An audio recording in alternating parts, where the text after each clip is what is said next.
You are not hidden. There's never been a moment you were forgotten. You are not hopeless. Though you have been broken, your innocence stolen, I hear you whisper underneath your breath. I hear your SOS, your SOS.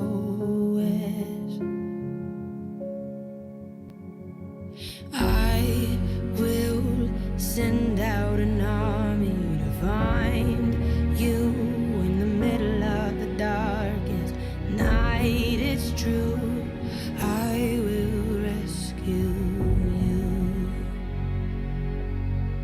There is no distance that cannot be covered over and over. You're not defenseless. I'll be your shelter, I'll be your armor. I hear you whisper underneath your breath. I hear your SOS, your SOS.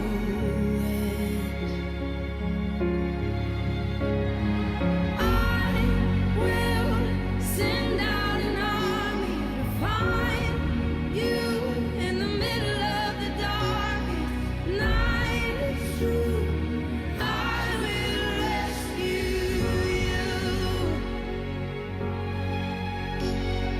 I will never stop marching to reach you in the middle of the hardest fight. It's true, I will rescue you.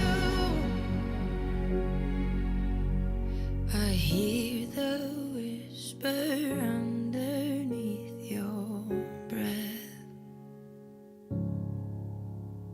I hear you whisper you have nothing left. I will send out an army to find you in the middle of the darkest night. It's true, I will rescue you. I will never stop marching to reach you in the middle of the hardest fight. It's true, I will rescue you.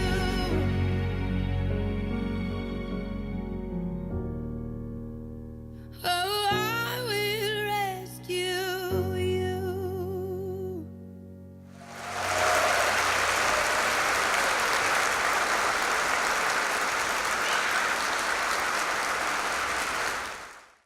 How about that?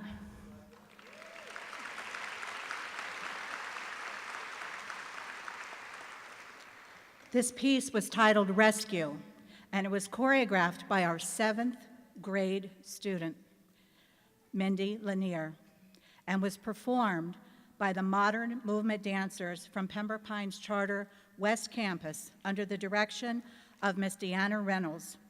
Special thanks to our dancers, Sophie A., Natasha C., Tatiana C., Peyton G., Emily G., Taylon J., Mandy L., Elsa O., Kylan R., Emily S., and Sandra U. Their performance shares an uplifting message of hope and inspires us to push through our toughest moments in life. So tell me again, what did you think about that performance?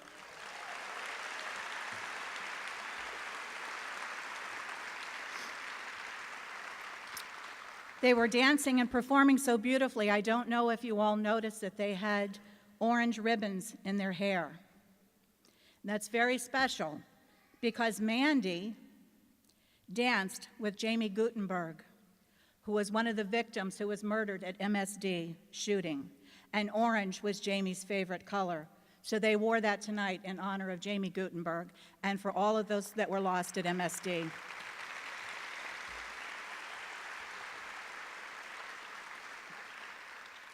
Now, hopefully, I can get through the rest of this.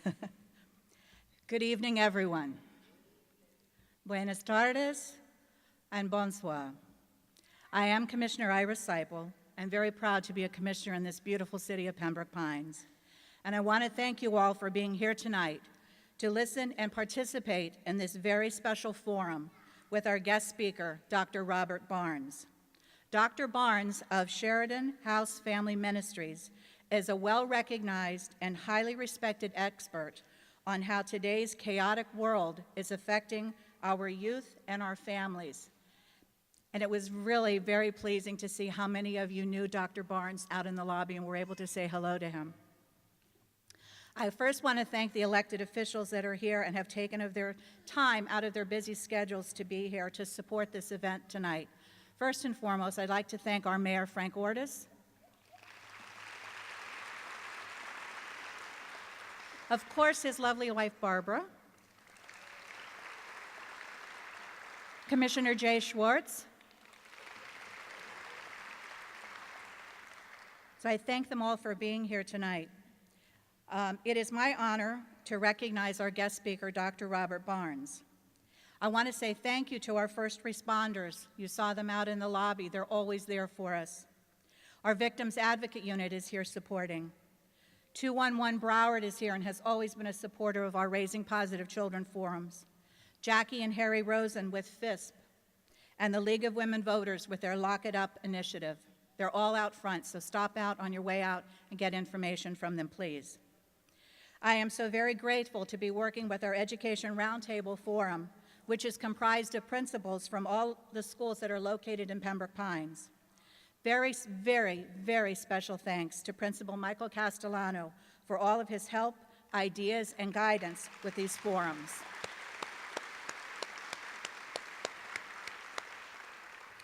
We are here tonight as a community to help our families deal with today's issues. This is the fourth in a series of forums that we are presenting dealing with the challenges that our children and families face in this ever-changing world. Tonight is an important night. Unfortunately, in light of too many recent events, it is a much-needed conversation. We have all been touched in one way or another by these tragedies. We still remember and we grieve for the souls that were lost at MSD. Youth suicides are still happening in our communities. The number of young folks suffering from depression continues to grow. National statistics tell us that for every 1,000 middle or high school students, 80 of them will attempt suicide annually. That's a very staggering number. Stress, bullying, cyberbullying, self-mutilation, depression, and suicide are pretty tough to hear about. But we cannot bury our heads in the sand and just hope that it goes away. Today, the hurt and shame of cyberbullying, when it is spread worldwide, is more than our children can bear. Teen suicide rate is at a 40-year high for females 15 to 19 years old, and it is the second leading cause of death for both sexes ages 15 to 24 years old. Every 90 minutes, someone dies by suicide. These young folks that are truly our most precious gifts are growing up in a world that is very different than the one that most of us grew up in. I can speak for my children. Their biggest worry was that they had to be in the house before the streetlights came on. Very different time. The pressure placed on today's youth to excel in everything is immense and sometimes harmful. How do we prepare our children for their world of tomorrow? How do we teach them the importance of making good choices and that there are consequences for bad ones?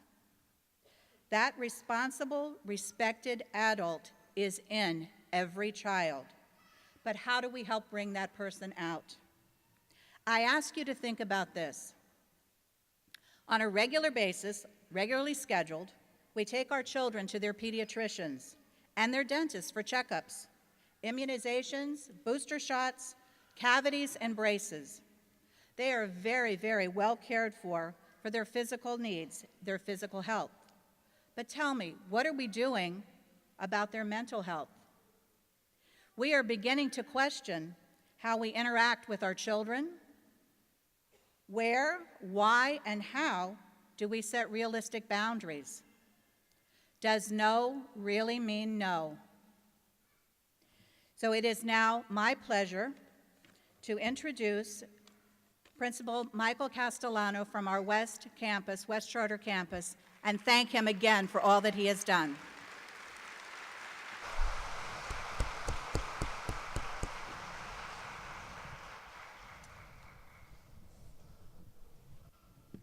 Good evening and welcome to our fourth in the series as Commissioner Cyber.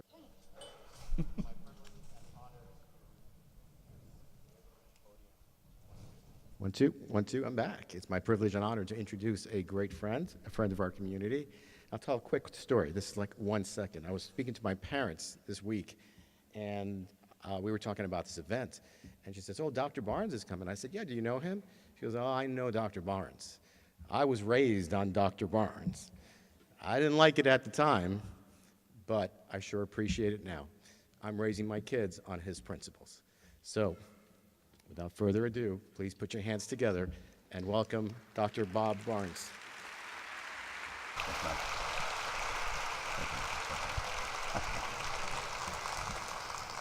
Well, let me say thank you after that introduction. I'm excited to hear me, so wow. We're going to talk tonight about how parenting has changed and how it's more difficult for you, and it is more difficult for you. You didn't have to think through parenting in the past. Up until 3 generations ago, you had a family-owned business or you had the farm or whatever, and there's a reason a farmer had 12 kids, he had 12 free employees. And they'd get up and they didn't say, "I don't feel like getting the eggs today. Do I have to get the eggs? I don't feel like getting the eggs." No, you got up and you got the eggs, and you didn't get paid for doing things for your family. You got paid by getting to eat here and getting to live here. But all of a sudden the system has changed and we don't know what to do with them. And so when we don't know what to do with them, we don't know the goal. Now let me say the word expert was used a minute ago. There are no experts on parenting. I was an expert on parenting before I had children. It's very interesting. I taught about parenting, and I taught about counseling at FAU and other things. Hadn't had children yet, and worked for the state of Florida, referring kids to different places. And all of a sudden started finding this little house in Hollywood called Sheridan House, and referred my boys to that house. And they were open 5 years before I got there, and they burned through 5 directors in 5 years. And finally, I got it by default. No one else wanted it. And I got to be the director of Sheridan House 45 years ago this month, actually. And I arrived there, a set of house parents and me. I arrived there as the director at 14 years old, actually. So I arrived there and I realized we have no idea what to do with these boys. We have no clue what we're doing. And 2 other friends from graduate school left what they were doing and they came to live there at the house with my wife and I and the house parents. And the 6 of us were there just processing every night. What do we do with these kids? How do we help these kids grow up and actually become adults?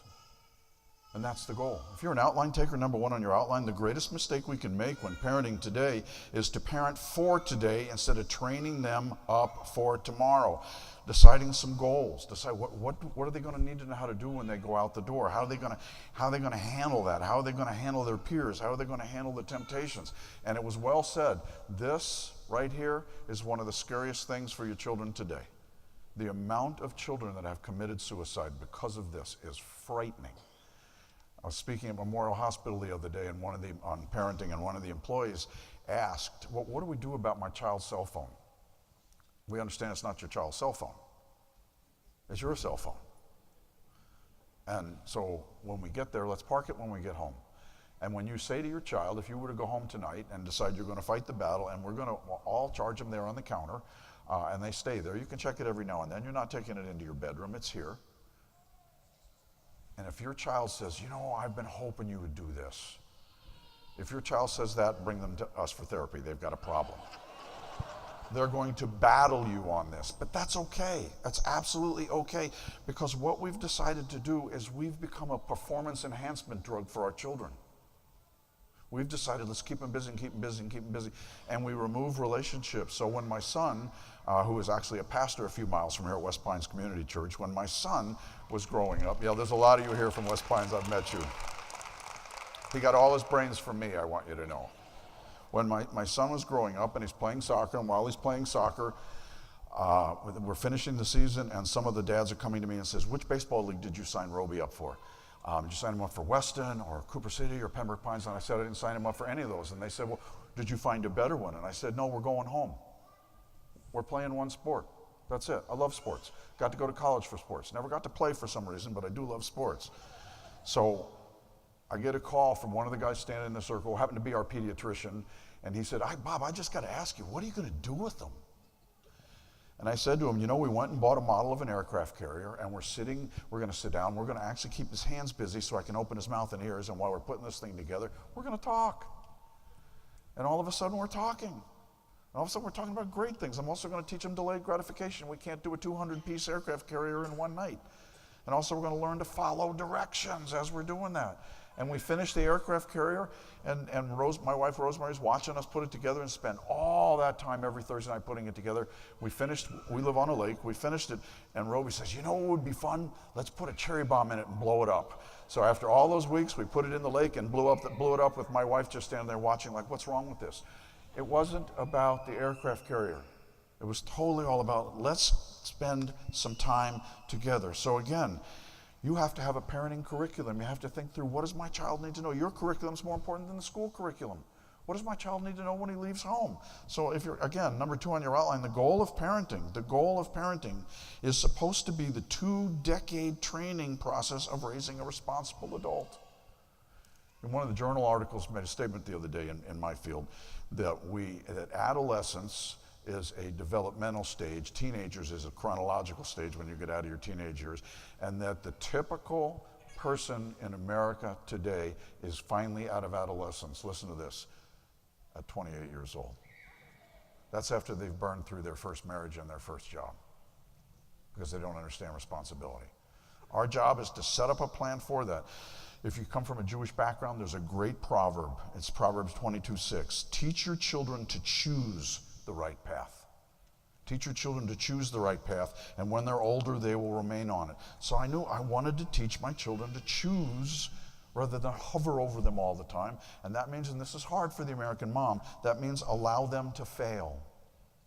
Because it's better to fail in elementary and middle and high school than it is in the adult world. Putting some things in their place.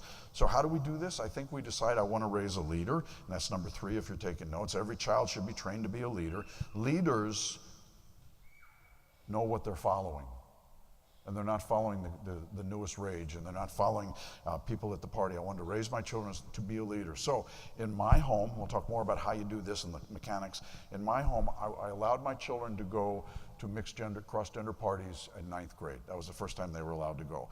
And here was the deal. I let my children know there are 5 things that can't happen at a party that you're at. And if they happen, call me, I'm coming back to get you. And so Tori comes home my daughter comes home with her first invitation to a party, and I say, Tori, I don't see a phone number on here. And she says, oh, you're not gonna call them, are you? And I said, no, I'm not. I will only call them if you wanna go. Tori, if somebody strange calls me and says, can I borrow your car from 6 to 10:30 at night, would I say yes to the car? And yet this is my most prized thing in my home, my children. So stay here and call. So we called, and it just so happens this particular guy was a friend. He's dying laughing on the other end, and Tori couldn't hear it. And I said, so Tori, if all of a sudden they're pairing up and making out, call me. If all of a sudden alcohol arrives or any kind of drugs, call me. If all of a sudden they're going in and out, you know what they're going to their cars to get, call me. And I gave her the things. And here's what's going to happen. When I come to pick you up, I'm not picking you up at 10:30 at the door. I'm walking all the way in. It's my job to walk all the way in. If these things are happening, it'll be 30 days before you go to another party. Because I wanted to practice walking away. I wanted to practice, give her the opportunity to learn how to walk out of a party so that when she got to the college campus, she could walk out of a bad fraternity party. She'd already had the practice. So watching that take place and watching her, all of a sudden, she became a believer. She believed, if I don't call, I'm not going to a party for 30 days if this is going on. And she got it. I mean, she just tore it up and got it. And when she was a senior in high school, she was going to a party, and this was hilarious. And I shipped Roby out actually to Dan Gossett's house to spend the night. And he's sitting in here, and I'm sitting at home alone. I know at least until midnight when she gets home, and I'm sitting alone. I have a gorgeous wife and an amazing fireplace. I have some serious expectations for tonight. It's going to be awesome. All of a sudden, there's a knock on the door, and I open the door, and there's Tori with 8 or 9 kids behind her, and I'm fighting back the tears. I'm trying to be nice, and I say, so what's up? And Tori said, well, we got to this party, and all this beer showed up, and I said, we don't need to do this. We can have the party at our house. So we're going to have a party here. Is that okay, Dad? And again, I'm fighting back the tears, but that's okay. And taking the quarterback on the football team got in the car with me, and we drove over to Publix to get some sodas. And I said, I got to ask you, Kevin, how did Tori, I mean, you're twice her size. How'd she get you in the car? Kevin said, I don't know, Dr. Barnes. All of a sudden, we're all walking to the car, and we just left. I want to raise a leader. You want to raise a leader. But we've got to give them the tools. Yeah, every child, number 3, every child should be trained to be a leader. So there are number 4 in your outline, there are 3 basic roles that adults need to be competent in. Most important role is letter A, personal philosophy of life. A personal philosophy of life. Your why. I grew up in the home of an affluent man, and his personal philosophy of life, because he came through the Depression, was money makes the world go round. And I just knew there has to be more. And then I watched when I was in 10th grade, my mom died of cancer, and I watched his philosophy of life wasn't working for him. And it took me a long time, and this is not going to surprise most of you in this room, but it took a long time for my personal philosophy of life to be my faith in God. You got a plan for me. I don't want to miss it. I wanted that for my children. You have to decide what your personal philosophy of life is, whatever it is, and make sure your children understand your why. Why would we do that? Why wouldn't we do that? Why would we give to that? But then the next thing, every 3 basic things an adult needs to how to do is letter B, the ability and personal discipline to be married. Not just get married, to be married, to understand the level of sacrifice of marriage. None of us took vows till needs do us part. The effort and the work to be married, to serve each other regardless of what's going on. And then letter C, I think the 3rd most important thing, the personal discipline to get employed and remain employed. We're going to focus on one thing tonight, and that's the word no. Focusing on the word no. What the word no means in your house, because the word no is huge. Number 5, leaders have to be taught the discipline of no. It's a fundamental thing we're missing today. Does your no mean no? Does your no mean no? Helping my children understand, and it doesn't matter how late you go at this. We get the boys at Sheridan House, they're in middle school, and these are the boys that are going to drop out of school. And can I say, we have boys today that come back to see us. We have boys that are lawyers, that are pastors, that are CEOs of companies. We had a boy, but Josh grew up. Josh was a very large little boy, but a very large boy, and he came to us making all F's and 2 D's. And he finished 2 semesters making straight A's. Then he stayed with us another year, made all A's, went to Hollywood Hills High School from us. He got big. We're into nutrition. He got big while he was with us. And Josh then graduated from Hollywood Hills High School, all-state football and all A's, got a full ride to the University of Massachusetts, got picked up by the Dolphins for 2 years, and then out with the Minnesota Vikings now. He came back to visit, and some people came to interview him and said, what happened at Sheridan House? And he said, I learned 3 things at Sheridan House. Because when they go to school, if they don't do what they need to do, we let them cut grass the rest of the afternoon. And we're on a 60-acre campus. There's a lot of grass to cut. And so Josh came, we're on a 60-acre campus over on Flamingo Road. And Josh came home and cut a lot of grass, until he woke up. The things I'm doing at school, they are a no. And every time I do those things at school, I'm going to be cutting grass. And watching them go to all A's, they came back and they said, what changed you? And it's so cool. He said 3 things. At Sheridan House, I learned God had a plan for my life. The next thing is I learned I hate cutting grass. I learned to have a relationship with people. Let me tell you how cool this guy is. When he got his first dolphin check, he called and said, I'm coming over because I want to show you the car I bought. I got my first big check. And I thought, oh, Josh. I mean, I know the big dealerships are waiting out there in the parking lot to give you your big car. And I'm looking through our parking lot and I don't see a big car. And he says, it's over there. I said, you bought a Chevy? And he said, yeah, but I bought my mom a Volvo. Ah, yeah. Yeah. Number 5, leaders have to be taught the discipline of no. They have to be taught the discipline of no. So, number 6 on your outline, the power of no helps us not get sidetracked when we are tempted, or temporarily drawn away from our long-term goals. Last week, a guy stopped me and asked me, he said, I know what you make. How do you have a second home in North Carolina? And I said, I heard that was Rosemary's dream. When Rosemary told me back in 1978 that one of her dreams was to have a home in North Carolina, and we'd go and stay in somebody else's house. And honestly, initially, that was just, I can't imagine how that would be possible. But I said, if that's your dream, then we can't get sidetracked. We have to focus on that. We have to spend the next 12 to 13 years paying off our mortgage. And then we spend the next, actually 13 to 14 years making mortgage payments to ourselves. And we did, and gave her a checkbook. And go buy yourself a place in North. You're not going with me? No, Rosemary, I'm from New York. I'm afraid of North Carolina. I'm thinking I'm going to hear banjo music anytime up there. Yeah, and he asked me how. I said, I didn't get sidetracked. I had a dad. My dad raised me that if you got your goal, go after your goal. Don't let anything get in the way. But there are some challenges, and that's number 7. There are some challenges to teaching the discipline of no. Letter A, the way we were or were not parented. Now, can I say, most of you in this room, your parents didn't teach you how to use this, but it was important, so you learned. I can't blame my parents for anything. I've got to decide, okay, maybe your mom was inconsistent. That's okay. This is too important. For my 25th anniversary at Sheridan House, the board wanted to buy me a big car. My Chevy Astro van's awesome. Leave it alone. Give me the summer. I want 2 months off. And when they said, what are you going to do? And I said, we're going to drive. And we drove 12,400 miles around North America, which is halfway around the world if you went straight. 12,400 miles around North America in a Chevy Astro van. And I got back to my board meeting, and they said before the meeting in August, so what was the trip like? I said, it was amazing. It was amazing. And it came out of one of the men's mouths. Being in a van, car, or anything with my 3 daughters for that amount of time would be a total nightmare. And I remember thinking, you're right, I know your daughters. You can't enjoy your kids if your no doesn't mean no.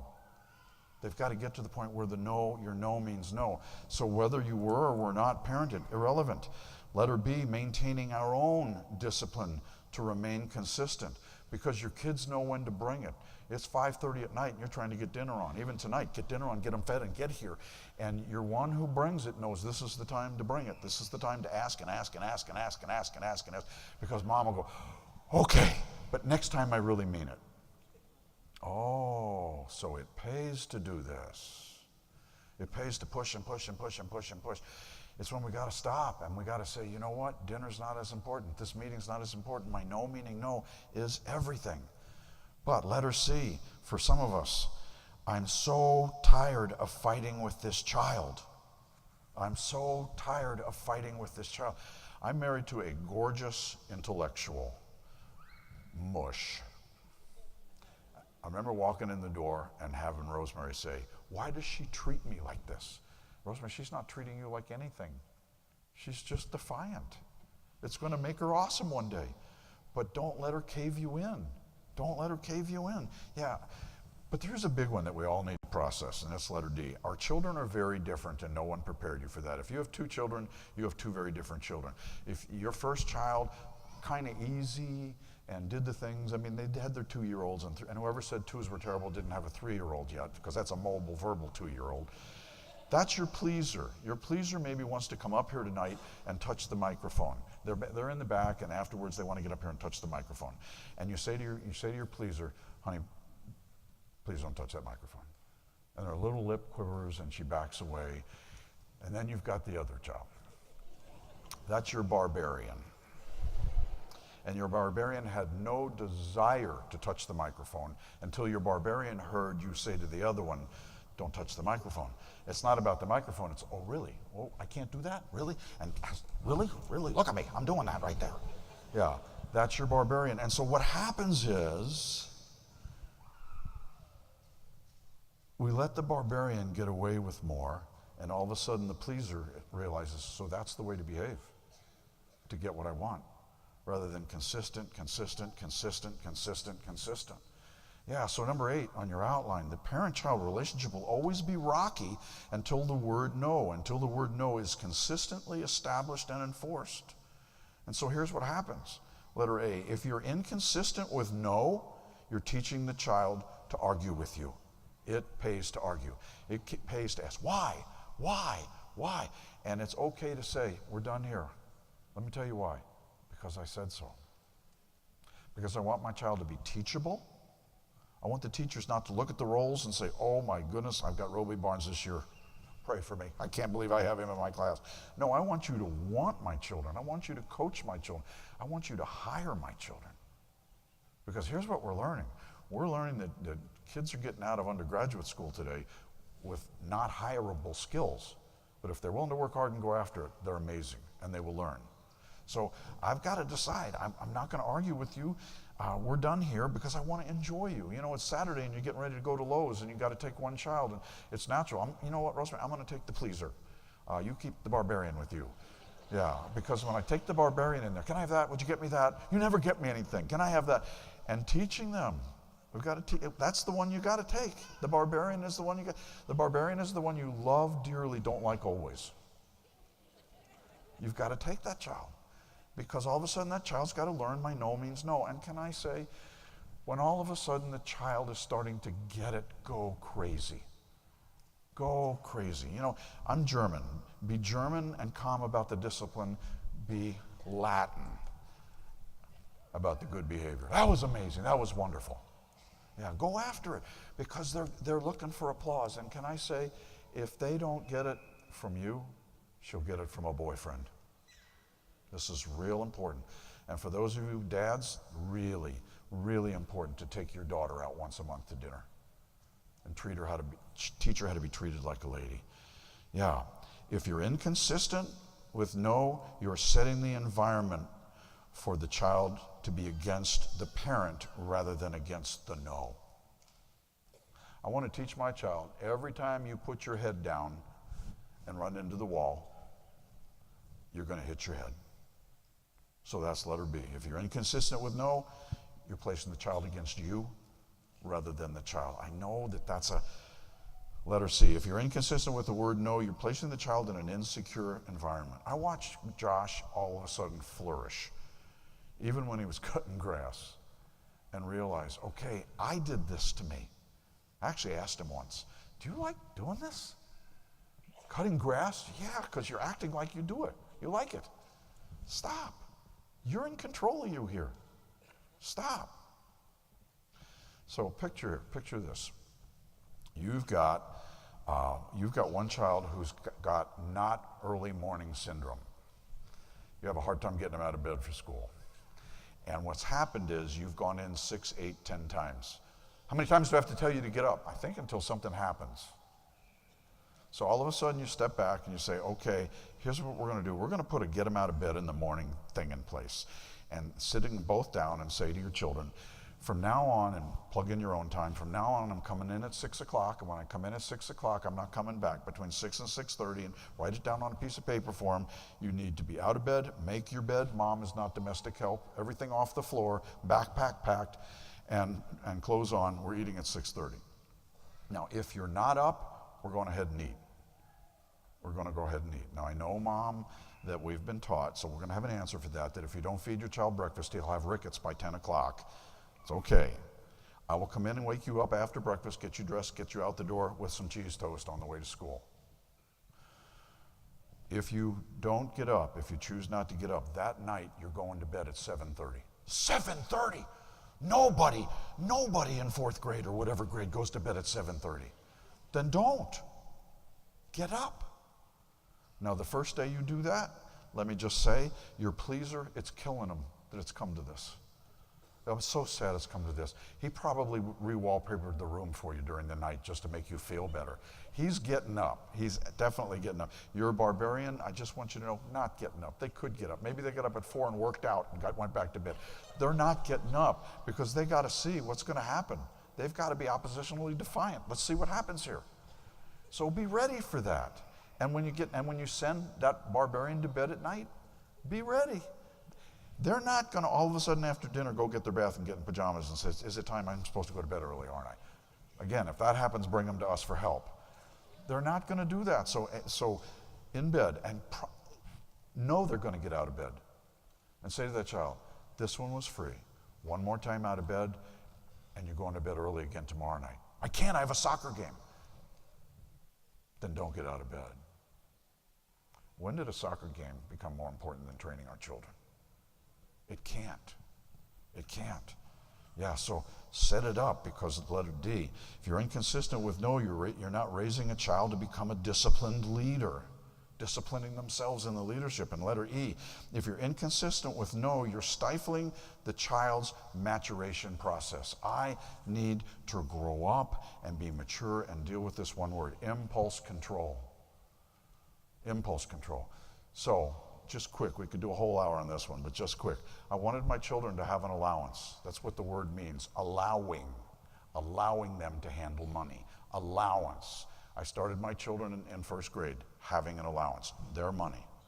Didn't pay them to do chores, they did chores, or they didn't go to soccer or wherever else they were going. Chores were mandatory, because I wanted my children to have to wrap around the fact that I could play or I could take the garbage out. It's garbage time. And with my children, my son had the garbage, and he had to have the garbage out by 7 a.m. on Wednesday morning and 7 a.m. on Saturday morning, because I wanted to teach disciplined responsibility. And if he doesn't have it out by 7 a.m. on Wednesday or Saturday, I'm taking it out.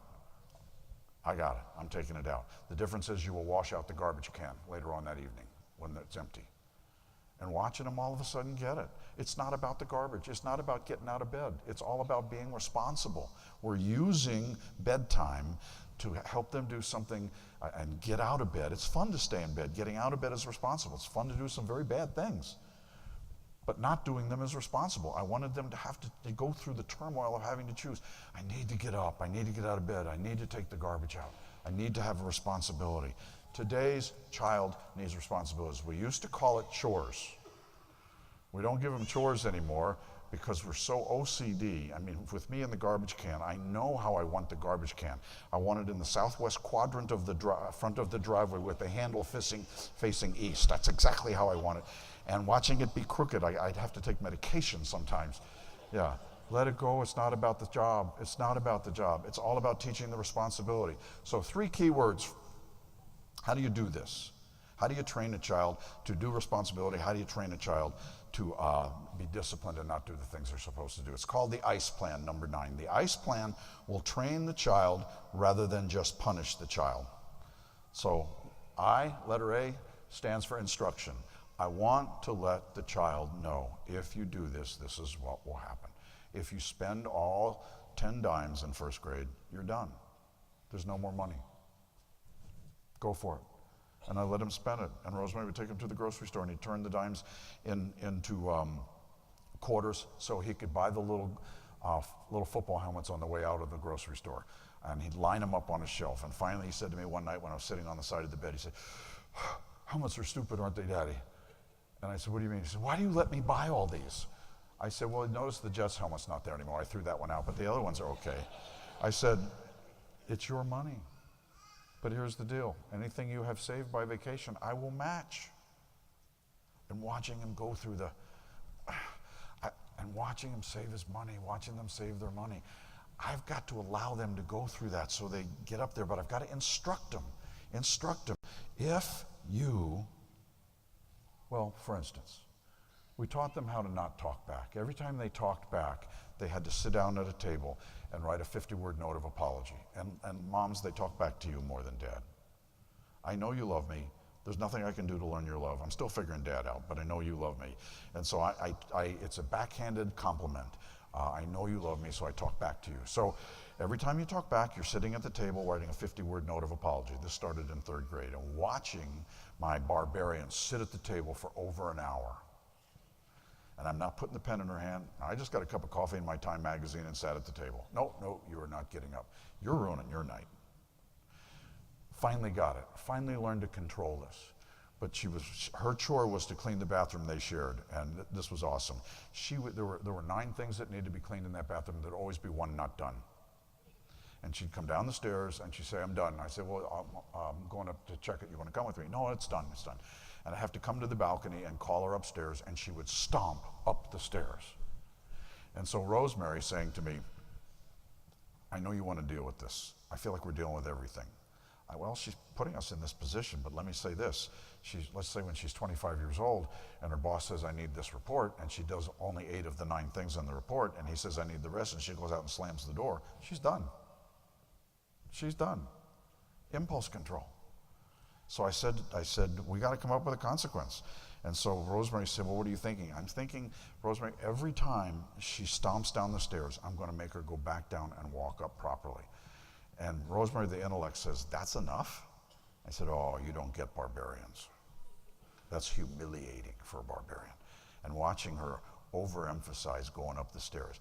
And then there was the day I called her back up. Now, granted, she could avoid all of this by doing all 9 things in that bathroom. It's a game. She hits the first stair with all her might and doesn't hit any more. It was awesome. And I said, Tori, she said, 1 stair. I said, I know, it was awesome. Let's do a free stomp. You can do a free stomp up there. That was absolutely amazing. It was hilarious. You got it. And she said, I don't want to do it. You have to. Don't make me do your legs. You have to. And we're stomping up the stairs. She did everything in her power not to laugh. Love my kids. Want to have fun with my kids. I want them to be able to go out there. And I want you to be able to hire them. Instruction. The next one, letter B, is consequence. What's the consequence? In this case, 50-word note of apology or whatever. But here's the hard one, letter E and I, exercise. I want them to exercise decision-making. I want them to exercise their options. Should I get out of bed? I mean, it's nice staying in bed, but it's irresponsible. I want them to learn. I want them to learn. I honestly think we believe that book reports and science projects in schools are for book reports and science projects. They have nothing to do with science projects. They have everything to do with long-term projects, learning to do a long-term project. But here's what's happened in America today. Somehow there was a meeting of all the kids, and they worked it up to how to convince mom my science project's really her project. Because the self-esteem of the American mom is in how well they're doing at school. So that's all of a sudden Friday. Science project is due on Monday. It's the weekend nightmare. And as a dad, I seem to always find projects I can do and not have to be involved in whatever this is. And we're building these massive volcanoes or whatever it is we're making for the science project, and we take it in. And it's hilarious because, we're doing stuff on air conditioning and BTUs. And this 5th grader has done a science project with words like BTUs. This child can't even zip up his pants, but he's doing these highly technical that mom absolutely obviously did. Stop.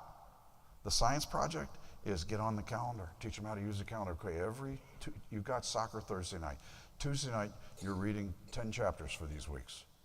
10 pages. Or we're doing this much of the science project. We're teaching them how to go to college. I was in a program for my doctorate that had 18 people, and we got through the years of school, and it was time to spend the 2 years doing research and write your dissertation. As far as I know, only 2 of us have ever finished. Mom wasn't there. Mom didn't show up to do it for him. Use these on the calendar to teach them, to help them learn how to deal with impulse control and sit down. Yeah, number 10, it is the job of the parent to raise a child to do the right thing rather than the easy or tempting thing. That's called teaching impulse control. That's why I gave him an allowance. Leave it, just leave it, man, leave it. Don't do it. Number 11, define the unacceptable behavior that needs to be dealt with. So you're thinking now, okay, I'm going to take on this behavior and try this ICE plan. Define the unacceptable behavior. And then number 12, select the consequence. And the best way to select a consequence if you're married is number 13, select a consequence by holding a staff meeting. And this is awesome because letter A, understand that you've married a person with a different approach to most things. The funniest thing about dating before you're married is dating is the great American social lie. You actually think you're marrying the person you're dating. And let me say, I proposed marriage to Rosemary every 6 months for 4.5 years and got turned down. So I worked hard to make the sale on this one. And so I even went to the ballet once. I worked hard for this. So understand that you're different temperaments, and generally, not always barbarians marry pleasers, generally, but talkers usually marry non-talkers.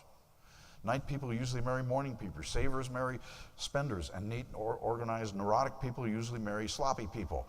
And mush parents marry structured parents. It's such a beautiful becoming one. Becoming one. Actually, Moses even wrote about that in the marriage, and the two will become one. It's a process. So understand you've married somebody with a different approach and you got to talk through it. But B, choose to see that these differences are an asset, not a problem. They're a blessing. We can see it from two different ways. But I got to get out of the way. I got to get out of the way. I got to set them up and slowly release. So when Tori got out of bed, it was great. Tori's finally getting out of bed, and we increased her bedtime. Because by 10th, 11th, 12th, one of them was 11th and one of them was 12th, you have no bedtime. Because they go to college and they have no bedtime. They got to learn how to put themselves to bed. Now, if you can't get up in the morning, now that you're living at home, we'll go back to a bedtime and start over. And I will never forget realizing when they have no bedtime, when do I have any time alone with Rosemary in front of that fireplace? And Tori, the barbarian, she was awesome. Tori comes and says, so Dad, I don't have to go to bed. What are the three of us going to do tonight? And I said, oh, well, the three of us aren't going to do anything tonight. You're going to go on up. And there were no computers in their bedroom. There were no televisions in their bedroom. Why would I let strangers in their bedroom? Now, what does that mean for me? I have a ginormous flat screen in my bedroom. I'm an adult. Did I ever hear the word not fair? Absolutely. But can I just say fair is where you get cotton candy. It has nothing to do with this. Yeah. Done. Tori going up, you can read, you can do whatever. Mom and I need the downstairs. I will never forget this. She asked, well, Dad, what would happen if I came downstairs after 9 o'clock? And I said, honey, you come downstairs after 9 o'clock and you may find two naked bodies in front of the fireplace. My poor wife about passed out. And I know my daughter's looking at me. If I ever saw that naked, I'd be in therapy for the rest of my life. It's got to be nasty. Yes. Don't applaud naked me. Don't do that. Yeah, number 14, let them exercise their decision-making skills. Get out of the way and allow them to fail. Number 15, when they make the right decision and control their urges to be defiant, go crazy. Go crazy. We should applaud effort, not perfection. Effort, not perfection. We spend way too much time applauding field goals and soccer goals. Do it, but applaud effort. It's not in Tori's DNA to have a perfect bathroom that she shared with her brother. It's in his DNA to have everything lined up. He's neurotic. Yeah, but when I saw effort, that's great, Tori. That's great. Yeah, go crazy. Number 16. When they're able to control their urges, expand their territory, give them more freedom, because they're going to go off to a college campus. You want them to be leaders on that college campus, understanding how to handle these things. But here's some hope, number 17. It's never too late to begin. My generation, there was a plan. And in my generation, the plan was this. You got out of high school and you didn't know what you were doing, and Uncle Sam had a plan for you, and you went off to Paris Island for 10 weeks or wherever you went, and all of a sudden you came out responsible. We have to impose that plan. We have to teach that. It's a matter of going home and doing nothing, just spending the next week processing and thinking, how do I do this? Because finally, number 18, if the parent doesn't do this job of no, then the first employer or spouse will have to teach the discipline of no the hard way. We don't want that. And can I say, parents, yours is the generation we desperately need to get it out there. We desperately need for them to go out there realizing, all right, we're going to do something in this culture, and we're going to do something different and make it happen. Don't go home and do anything. Go home and think about it, process it. And can I say, if you got a question, I was going to do a Q&A, but my son has just had a baby this week, and I'm going to spend time with a little baby girl. So, end of the day here. Yes, awesome.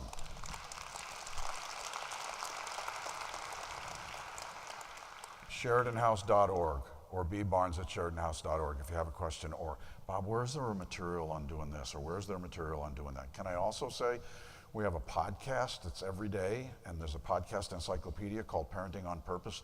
Many of you came up to me tonight and said that you do the podcast, and it's a 15-minute daily podcast, but you can do better than that. You can go into the encyclopedia and say, I want our Parenting on Purpose, and say, I want information on this, I want information on that, and just get the information you need. God bless you guys. Thank you.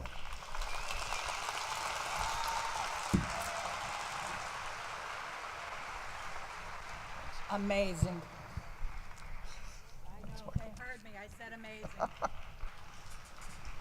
Dr. Barnes, can you come back out again, please?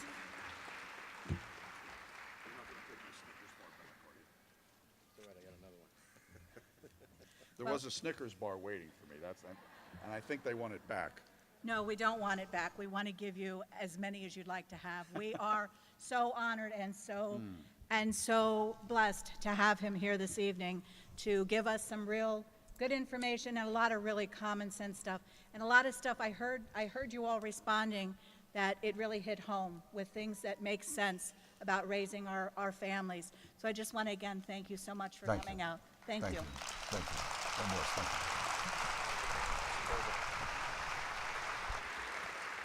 So, what do you think?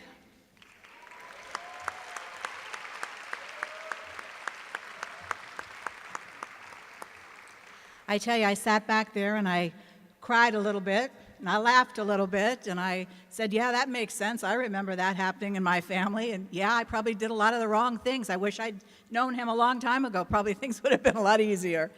But I do want to say in closing that these forums are designed to help us gain the knowledge and the confidence to take positive steps towards solutions, looking honestly at the issues that are affecting our children, and learning what we can do as parents, grandparents, guardians, and educators to help our children get through these very difficult times and to grow into positive and fulfilled young adults. We want to take our families back. We want that family unit, and we're going to take it back. Thank you again for coming out here tonight. And I just want to tell you that my partner in crime here, we have already begun preparing for our 5th forum, and we want... Thank you. So please keep in touch, and you can look on our social media. You'll have information about that on our city's website for dates and topics of our future events. And again, I would be remiss if I did not say to my beautiful city of Pembroke Pines, Mayor Ortiz,